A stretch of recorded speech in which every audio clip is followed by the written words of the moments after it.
Hello, everyone. This is criminal profiler Pat Brown, and we have news coming in from the courts that there's a new defense from his team, Bryan Kohberger's team, that he maybe shouldn't get the death penalty in case he happens to be guilty. Not that they're saying he's guilty, and not that I'm saying he's guilty, but if they can't come up with an alternative group of suspects like the Odinists, who placed his DNA at the scene and caused all his weird behaviors after the fact and before the fact. If they can't do that, okay, we want to get the death penalty off the table. So, what we're going to say here is that you can't punish him the same way you punish other people, like other murderers, you see. You can't do that. Even though if he did it, he murdered 4 people in cold blood because he has some issues. And they're going to claim those issues are autism. Well, I think a lot of people with autism are going to be a little upset about that. And I think this silly argument, which the Supreme Court so far, U.S. Supreme Court, has not gone forward with any of these arguments to prevent the death penalty. If you want to be against the death penalty, fine, but stop using stupid arguments. But this is what the defense is going to do. So they're trying to say his autism, if he did it, should prevent him from being executed, essentially, because he wasn't able to control himself. But doesn't this open the door to psychopathy? So really, they're presenting a psychopath defense. So anybody out there, serial killers, I mean, can they help themselves anymore? Do they have any better social skills than autistic people? Well, it all depends on your psychologist, your psychiatrist, who the hell you hire, to say what his issues are. Now, if we take a look at the statement, it's kind of funny. So, attorneys for Kohberger claim in the motion the 30-year-old has autism spectrum disorder, or ASD, and executing him would violate the 8th Amendment prohibition on cruel and unusual punishment. I'm going to say if he did it, cruel and unusual punishment has already been meted out to 4 innocent students. So, sorry if I don't go along with, oh, you shouldn't have to suffer. Only them. Kohberger's displays here's they hired this person, mind you. You can find, you can always find somebody to go along with the program if you pay them $300, $400, $500 an hour. Believe you me. So there's a lot of people who will work for the defense. It could be a psychiatrist. It could be forensic pathologist. It could be just about anybody. But if you offer them enough money, they walk away with that.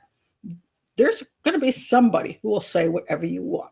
So this particular person, who I don't think is named here in this article from CNN, not that I'm saying they're hidden, I just don't see it in the article. Kohberger displays, quote, extremely rigid thinking, perseverates on specific topics, processes information on a piecemeal basis, struggles to plan ahead, and demonstrates little insight into his own behaviors and emotions. Sounds a lot like a psychopath to me. It all depends. When you have these lists, depending on what you're trying to achieve, are you trying to put a person on medication? Are you trying to get person help? Are you trying to get a person to a special school? Are you trying, whatever you're trying to do, you got these lists. And there's all these different names that are given and change over time depending on the DSMV and what the psychiatrists have come up with this week as a terminology, for example. And so you have these lists, and you can decide, okay, this one's psychopathy would include, I would say psychopathy would include, let's see, little insight into his own behaviors and emotions. Pretty much every psychopath will be that. But are some autistic people that way? Well, perhaps. Perhaps some non-autistic people and some non-psychopaths are that way as well. But hey, depending on who pays you and which list you want to be checked off, they'll come up with something. So now it says here, due to his ASD, that's autism spectrum disorder, Mr. Kohberger simply cannot comport himself in a manner that aligns with societal expectations of normalcy. Does that include murder? Okay, I don't have a problem if you're a little different, that maybe you don't go to parties the same way some people do. People think I'm kind of different. I've never been labeled, but hey, I guess some people could put some check marks next to me. Doesn't mean that I would, let's see. that I would not understand societal expectations to the point that I'm thinking pretty much society doesn't mind if I murder some people. And as a matter of fact, they don't mind it so much that if I really didn't think they minded it, I would just walk in going, hey, everybody. I'd wave to the camera. I'd be in plain sight and go stabby, stabby, stabby, stabby. There are occasions where a person who is psychotic will stab a person in broad daylight right in front of people because they actually think that that person like has some evil spirit in them. That's why you have to prove that they are insane, not that they are different, because different and not understanding all of societal expectations doesn't mean that one of those expectations is you shouldn't murder, you know. Oh, I didn't realize that. Never crossed my mind. All right, so now they say this creates an unconscionable risk that he will be executed because of his disability rather than his culpability. So his disability made it so that he would carefully plan this attack if he did it, and go in and brutally murder 4 people, and then carefully plan to cover up that attack. Now, mind you, yes, there was a knife sheath left there and some DNA and some Amazon purchases, but not everybody, just because he's in college doesn't mean he's smart in certain ways. But okay, so he's got a disability, so you shouldn't punish him cruelly by executing him. So what would be the punishment for this person who has no clue what they're doing? Because that used to be the thing about insanity, that if they really didn't know what they were doing, absolutely, then they would go to a mental institution where they would become well, and then they'd look back and go, oh my God, I can't believe I did that. But if that's not the issue, if your real issue is maybe psychopathy, that you don't give a damn about other human beings, that you want to do what you want to do, that you think it's fun to harm people, you want that power and control you're going to get in that moment of your life, whether it be serial homicide, mass murder, rape, whatever the heck you're doing. But somehow, how are you going to be punished then? Don't do that again. What are they expecting if he did it? Would be his punishment, okay? If you're against the death penalty, again, I don't care if you're against the death penalty. Make that your stand. But getting him off because he's autistic or psychopathic, that's not a reason to say you shouldn't get the death penalty.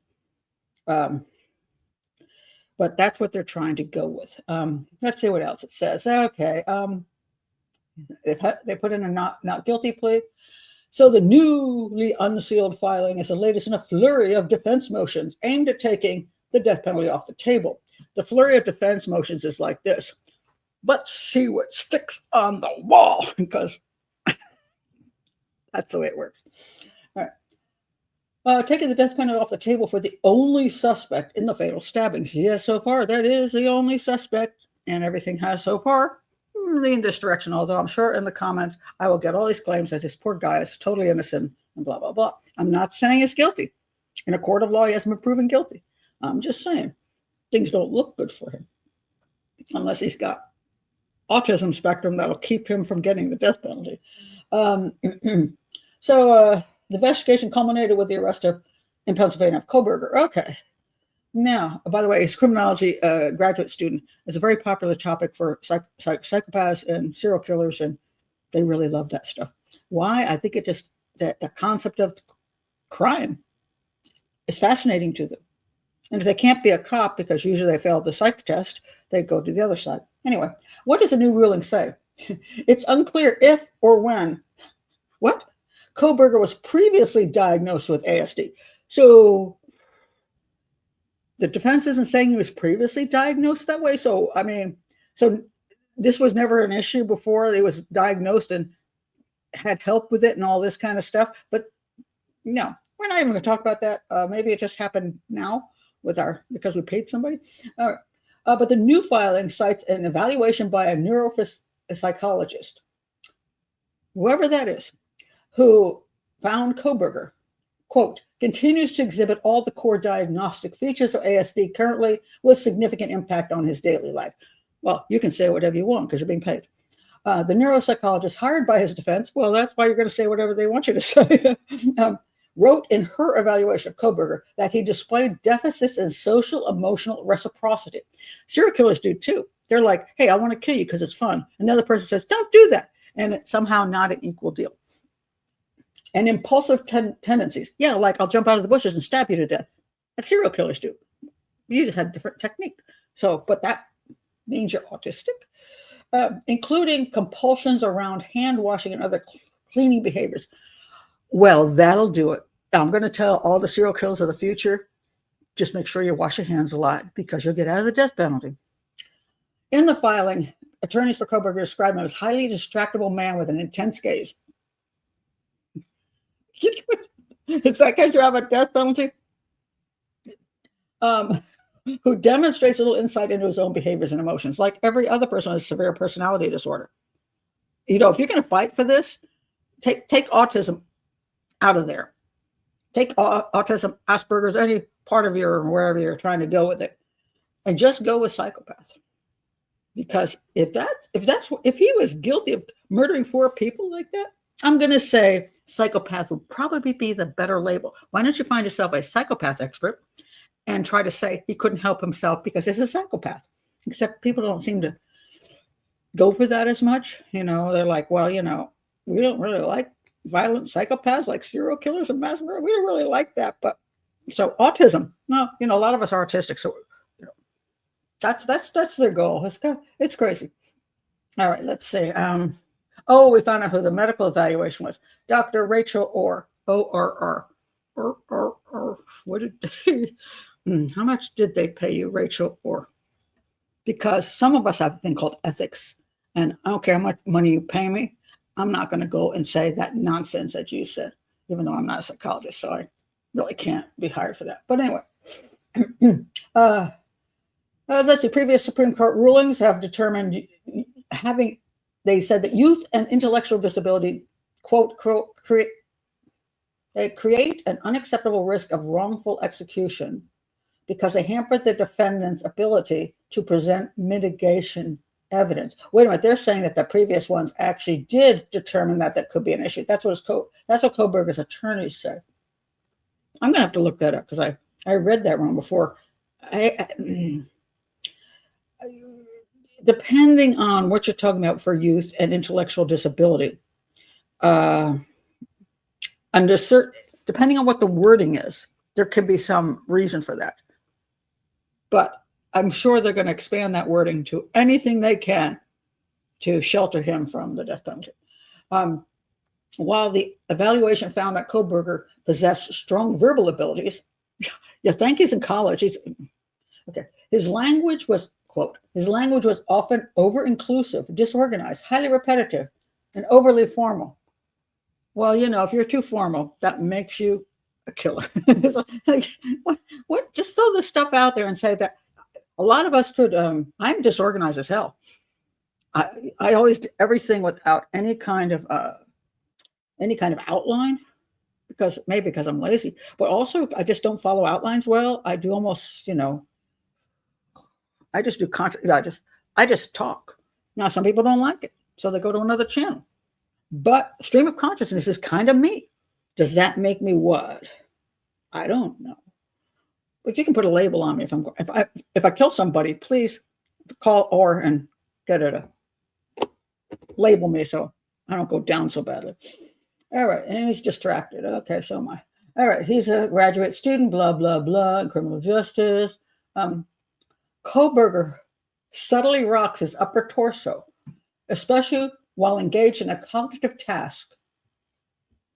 I don't know about that. Or listening to someone else. Maybe he's just bored. He's like, God, get it over with. And exhibits atypical eye contact. But that's that he likes to stare at people. And that is creepy. But that's more psychopathic than it's going to be autism, in my opinion. Let's say, including the intense gaze. That's the intense gaze issue. His facial expressions, including a concentrated gaze, are already being assigned sinister meaning by observers. Yeah, he's creepy. sorry, dude. You know, if you're going to be in the vicinity of a crime and all the stuff points to you, try not to be creepy. Which doesn't mean you're guilty. Just mean you're creepy.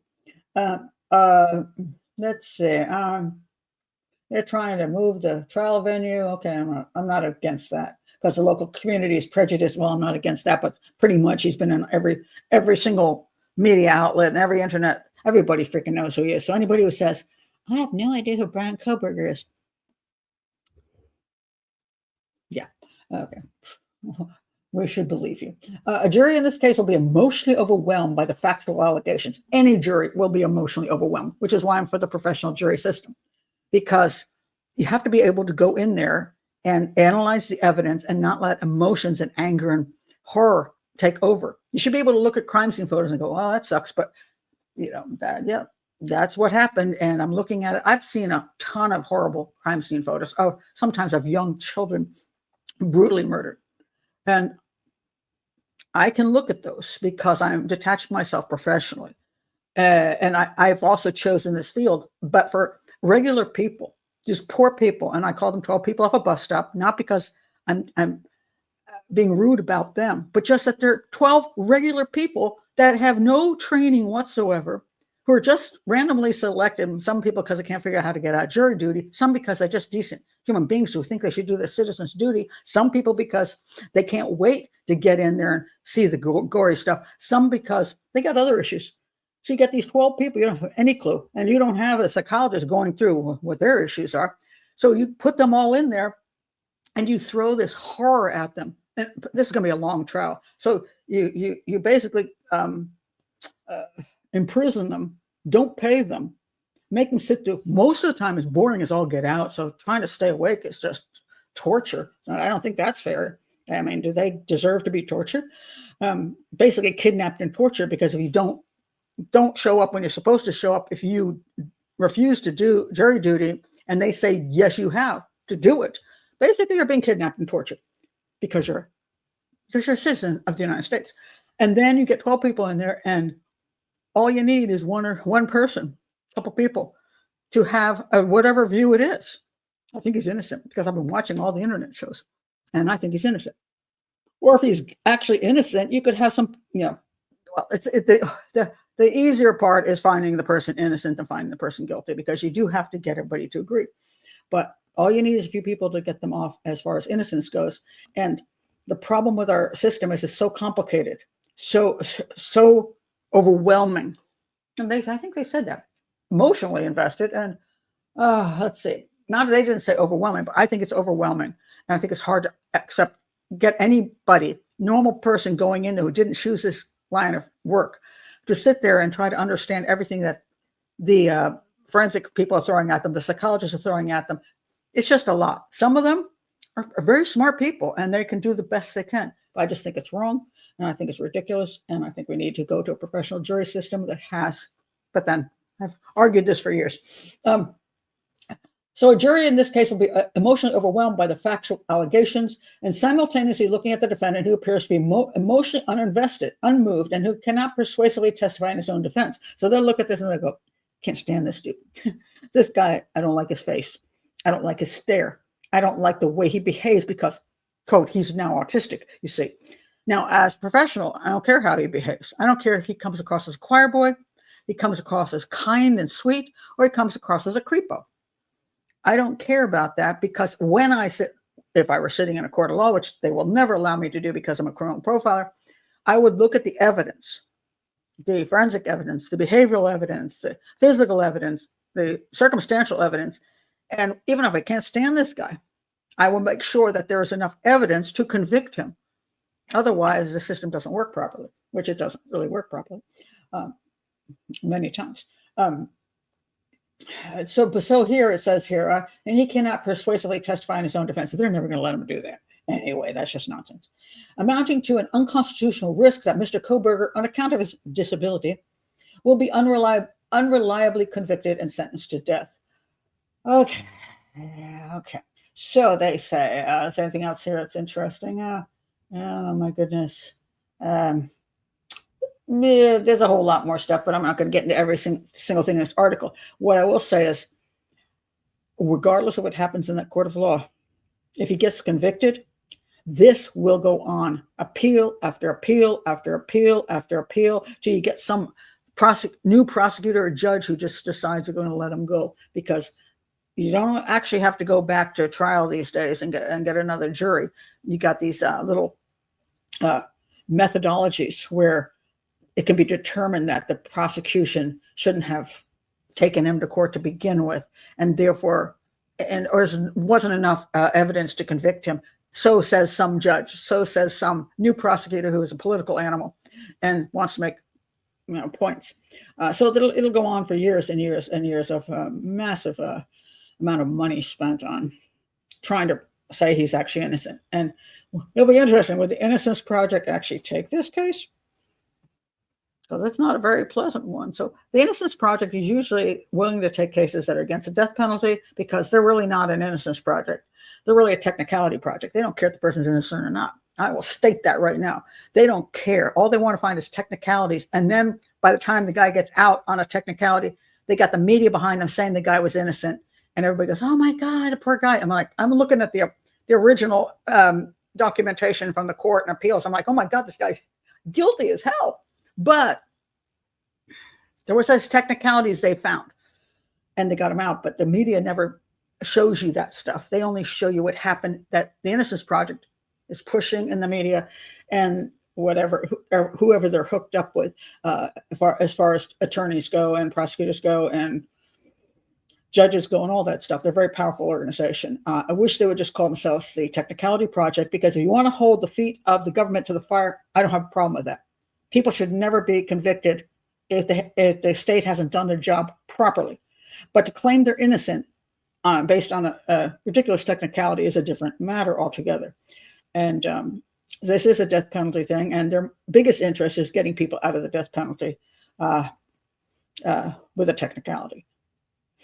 So we shall see what happens with the trial. We shall see what happens after the trial. But I can guarantee you this. Their whole claim that he has an autism defense against the death penalty, just in case he did it, is really a psychopath defense. Understand that. It's really not about autism. It's about psychopathy.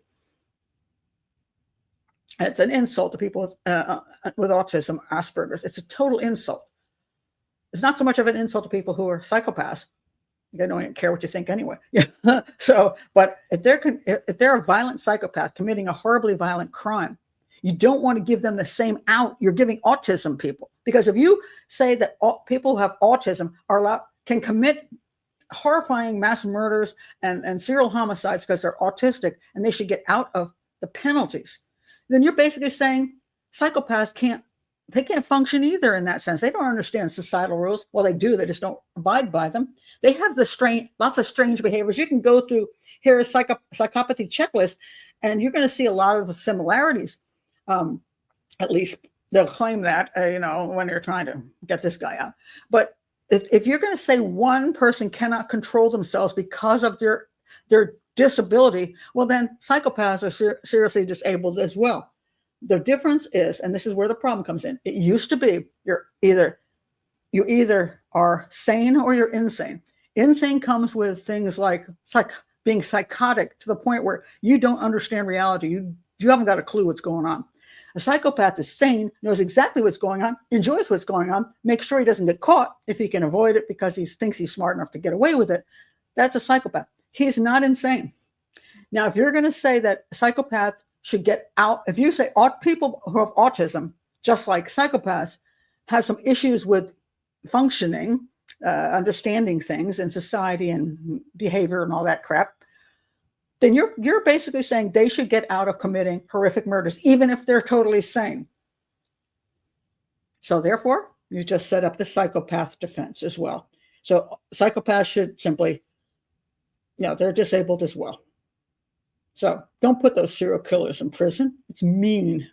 They couldn't help themselves. And some of those serial killers will say, I couldn't help myself. They'll claim that. But of course, they oddly couldn't help themselves when nobody was around to catch them. Not when there were people around who could identify them. So they know the game. And so does the defense. So don't fall for that nonsense. It's a terrible door to open. If anybody actually opens that door and then we're going to say that nobody can be held accountable for anything, because if they have some kind of emotional problem, any kind of personality disorder, they can't be held liable for anything. So have at it, guys. If you want to do some killing, I guess they're just saying that we're gonna say that you couldn't help yourself, and maybe you shouldn't actually go to prison. It's creepy. Now, that to me is creepy. But then the defense is always going to do what the defense will do. The problem is when people buy into the stupid stuff the defense does. So anyway, it'll be interesting to see how this all plays out when it gets to court. I'm sure it is going to get to court. And we'll see what all the evidence is against Bryan Kohberger, as far as did he commit this crime or didn't he? So, but I'm sure it's not the Odinists. I think they've given up committing crimes. So, anyway, thank you very much for being here. If you're new to the channel, please do like and subscribe and check my playlist, that kind of thing. Bye.